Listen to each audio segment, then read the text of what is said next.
ఏం చేయమన్నాను? న్యాయము కలిగి జీవించు. ఆ న్యాయం కూడా నీకు చేత కాదు.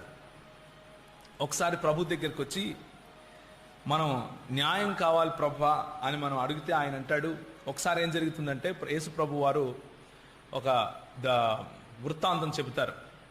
ఏం జరుగుతుంది అంటే ఆయన దగ్గరికి పని చేయటం కోసం కొంతమంది తీసుకుని వస్తాడు. ఈ దృష్టాంతంలో లేకపోతే ఈ కథ అనుకోండి, కొంతమందిని తీసుకొని వస్తాడు. ఉదయం నుంచి సాయంత్రం వరకు కొంతమంది పని చేస్తున్నారు. ఆయన మధ్యాహ్నంగా వెళ్ళి ఇంకొంతమందిని తీసుకొచ్చారు. మధ్యాహ్నం నుంచి పనిచేసే వాళ్ళు పనిచేస్తున్నారు. ఆఖరిగా ఒక రెండు గంటల ముందు ఇంకొంతమందిని తీసుకొని వస్తాడు. వాళ్ళు పని చేస్తున్నారు. అంత పని అయిపోయింది. ప్రభు లేకపోతే ఆ యజమానుడు అందరికీ సమానంగా డబ్బులు ఇచ్చి పంపించేస్తున్నాడు. పంపించేస్తుంటే ఆఖరి వాడు సంతోషంగా ఉన్నాడు.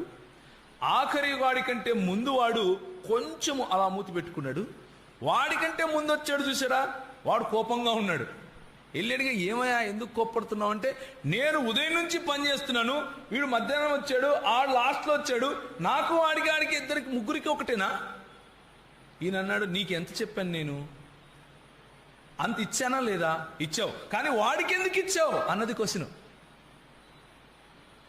నాకు ఇచ్చావా లేదా కాదు, వాడికి ఎందుకు ఇచ్చావు, ఏం న్యాయం ఇది అని అడుగుతాం మనం. అవునా కాదా? ప్రభు అంటాడు, నా న్యాయం ఇలాగే ఉంటుంది. నేను గనక నిజంగా న్యాయం చూపిస్తే నీకు రాదు, వాడికి రాదు, వాడికి రాదు. నేను ఇచ్చేవాడిని. కానీ మన కంప్లైంట్ దేని మీద ఉంటుంది?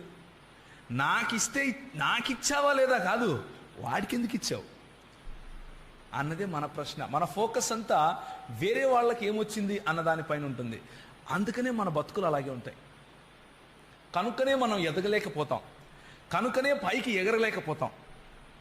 నన్ను విడిచిపెట్టు, వాడికి ఎందుకు ఇచ్చావు అన్నది మన న్యాయం. మన న్యాయానికి ప్రభు యొక్క న్యాయానికి తేడా అది.